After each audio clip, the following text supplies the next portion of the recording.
大家好啊，我係金文在野，新嘅一年祝大家身體健康，事事順利，最緊要開開心心。錢咧係人生中不可或缺嘅，但係咧亦都唔係最重要嘅。今日咧，我帶俾大家一個好緊要嘅魔法，就可以令到你利潤同你增嘅。大家有冇諗過，如果我用同一筆錢，人哋淨係可以賺到100% 嘅利潤，你可以賺到300-400%，甚至1000% 嘅利潤咧？咁我哋嚟睇下咯，究竟係咩魔法咁緊要咧？首先，我哋嚟睇一個例子先，呢個叫做金銀蘋果兌換比率啦。我哋嘅目標就係買金蘋果，而我哋每一季嘅錢咧，淨係夠買一個金蘋果嘅啫。咁好啦，一般投資者或者一般人咧，佢目標買金蘋果咧，佢就每一季都買金蘋果啦。你會見到嘅馬光咧，佢就會得到幾多個金蘋果咧？4個金蘋果嘅。咁如果咧一般比較知道呢個魔法嘅人，知道呢個兌換比率嘅人就係連軍啦。佢會點樣做咧？頭3季全部買晒銀蘋果。點解？好簡單。我用買金蘋果嘅錢，春天就係買到4個嘅銀蘋果，夏天2個，秋天3個啦。喂，但係到冬天嘅時候，一個金蘋果可以換一個銀蘋果喎，反過嚟咁多啦。等於我哋而家頭3季已經有幾多個銀蘋果咧？3+2+4等於9啦。咁我哋有9個銀蘋果，就全部可以換1比1對金蘋果啦。加埋咁多季買嘅，我哋就有10個啦。所以你睇下，我哋係全部用同樣嘅錢，但係淨係做咗一個動作，就係兌換呢個動作。咁我哋咧就已經咧可以得到多人哋2.5%嘅2.5倍嘅補償啦。我哋用同樣嘅錢，淨係做咗轉換呢一個動作，就多人哋250%嘅補償。點解我重複咁講咧？因為呢個真係好重要，你多一個補習，你就賺多好多錢啦。咁好啦，嚟緊我哋嚟睇咯，究竟現實之中我哋投資方面有冇所謂嘅金銀蘋果兌換比率咧？有嘅，我哋嚟睇到金銀比就係黃金同白銀嘅兌換比率。咁金銀比點樣計咧？就係用黃金嘅價格除白銀嘅價格，有冇好簡單咧？咁我哋就會得出一個比率嘅啦。咁如果係股票同黃金咧，你就睇啦，條到期黃金比啦，用股票嘅價格除黃金嘅價格啦。咁兌換比率有咩意義咧？好簡單，就係買被低估嘅資產，賣被高估嘅資產。你要注意喎，呢度係兩種資產嚟嘅喎，低買高賣，低買高賣，賣出被低唔係買被低估嘅資產，例如資產 A 賣被低估嘅被高估嘅資產 B。咁樣講可能有啲唔清晰啊，我哋再睇咯。金銀比高嘅時候點為之高咧？我哋睇翻金銀比有個平均值嘅，一般嚟講咧，佢都會係50到70之間徘徊啦。咁我哋見到金銀比高嘅時候咧，就代表咩咧？金價太高啦，佢就被高估咗啦。咁即係銀平啦，就係買銀嘅，就買銀嘅。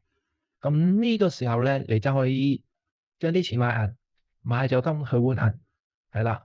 咁到金銀比低嘅時候咧，就係咩咧？黃金平喎，黃金平真係咩啊？白銀貴咗啦，即係白銀比高估咗啦。同佢對應咩？買咗高嘅資產，買咗銀去買翻低嘅資產，買金，係啦。咁咧呢一個操作其實係好簡單嘅，其實一般小學生都會做到嘅。你只要睇比率，當然就有其他數據啦，咁你就可以做到買賣啦。但係點解好多人知道做唔到？就係佢哋掛住淨係睇價格、睇價錢，價錢影響咗佢哋嘅判斷，呢啲全部都係幻覺嚟嘅。一陣會再講清楚啲。真正你係賺到錢嘅人咧，佢係咩啊？資產嘅比率，用呢個去做判斷。唔係用睇佢嘅價錢嚟做判斷嚟。好，我哋睇下一張，呢兩張圖係乜嚟咧？左邊嗰張咧就係近100年嘅金價同銀價圖，你會見到咧橙色嗰條咧係金價嚟嘅，金價咧同藍色嗰條銀價，金價同銀價咧係好高度相關性嘅。咩意思咧？即係金升銀都會升㗎啦。你會見到呢個波幅都會一致嘅。1980年升，金銀一樣升。2010年金升銀又升，到今年啦，2025年金銀一齊升。好咯，隔離右後邊呢個係我哋要睇嘅兌換比率，金銀嘅兌換比率，用金價除銀價，你會見到100係咪好高啊？即係金係咪咧？金係太貴啦，所以買銀啊。好啦，你會見到都有呢幾個時刻，我哋睇翻啦喎。1980年嘅時候咧，因為金升好多嘛，銀有升啊嘛，咁你點樣知道個比率咧？你除開就見到，呢個比率喺呢度嘅，呢個係比率喺呢邊嘅。好啦，然後呢一個2010年，你會見到金升銀有升嘛？你去咗邊咧？喺呢度嘅，你有冇見到好出奇咧？點解個比率金銀比係比較低嘅咧？咁好咯，我哋嚟睇翻實際嘅數據嚇。睇翻下面呢個圖，其實1991年金銀比98，代表咩啊？代表金太貴啦，要買銀啦，金太貴買銀啦。好啦，我哋睇翻1980年嘅時候，就個對比嘅時候咧，就係咩咧？你會見到橙色呢條線好高嘅，係咪？高過藍色嘅佢漲幅，佢嘅金銀比好低嘅啫，即係代表咩啊？買金啊，金平啊，快啲買啊，買咗啲銀佢啦。係啦，所以嗱好簡單，你睇圖你係大概知道佢漲幅，睇數據你先知道最真實嘅。咁重複多一次啦，你會見到呢個趨勢咁樣上去嘅，咁樣上去嘅，一般平均值咧就係40到60啦。咁好啦，咁高過60代表咩啊？高過60、70，金平咯，咪金貴咯。就買銀啦，低過40、50代表咩咧？咁平啦，買金啦，我哋就要咁樣轉換啦。比較實際例子先，好睇單。如果你喺1991年嘅時候，我哋睇翻金銀比98喎，你正確地做翻應該點咧？係咪買金咧？梗係唔係啦，金貴，金銀比高，代表金太貴啦，你要買銀。記住呢一句。好啦，咁呢一年我哋就咩？買銀，買咗98個銀。我哋幾時賣出咧？睇金銀比，2021年32喎，金銀比係咩啊？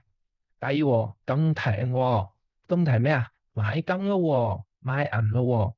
咁好啦，2011年嘅時候，如果我哋當年1991年買咗98個銀，到2011年嘅時候，我哋賣翻出去換到幾多個？換到3個。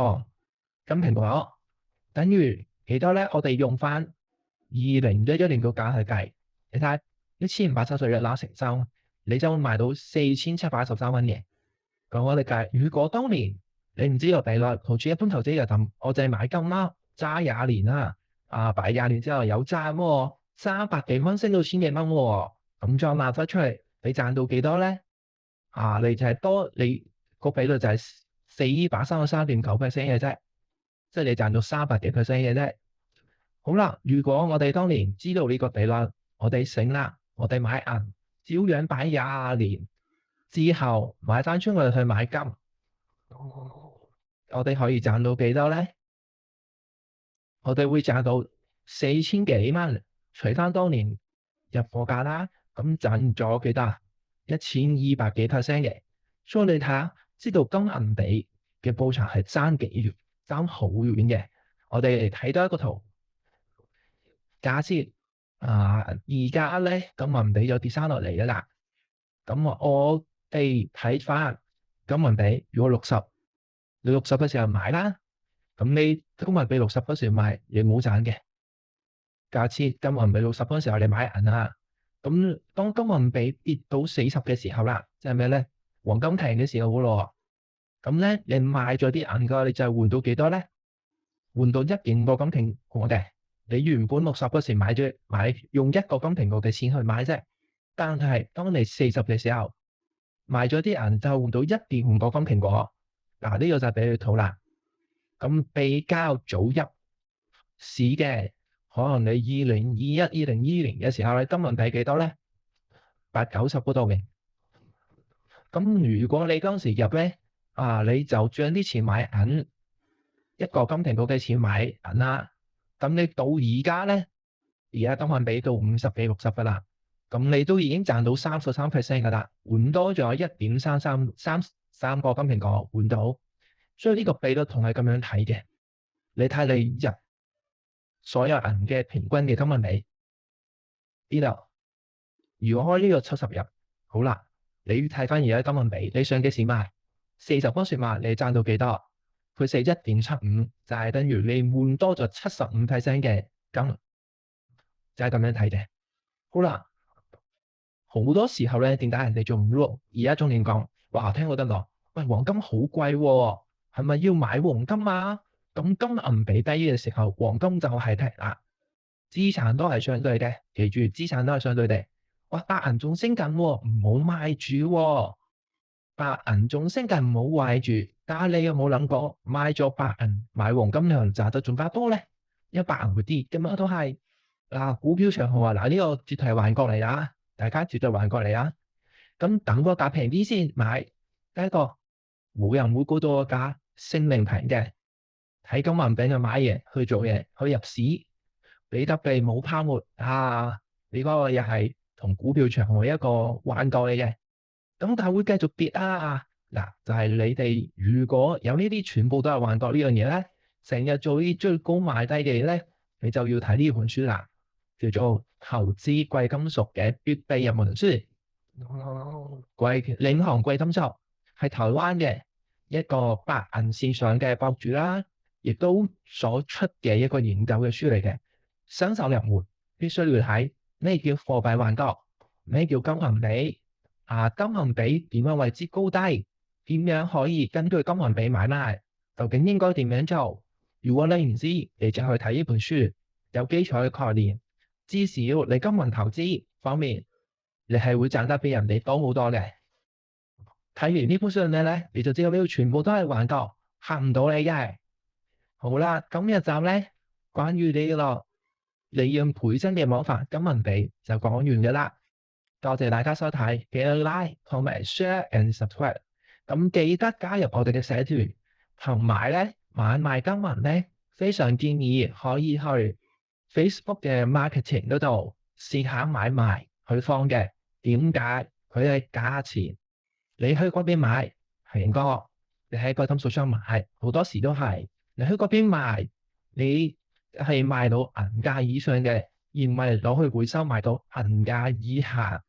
好啦，有任何嘅問題都係留言俾我嘅，可以 join 我嘅 FB 嘅社群，仲有我 YouTube 嘅社群都可以留言。多謝大家。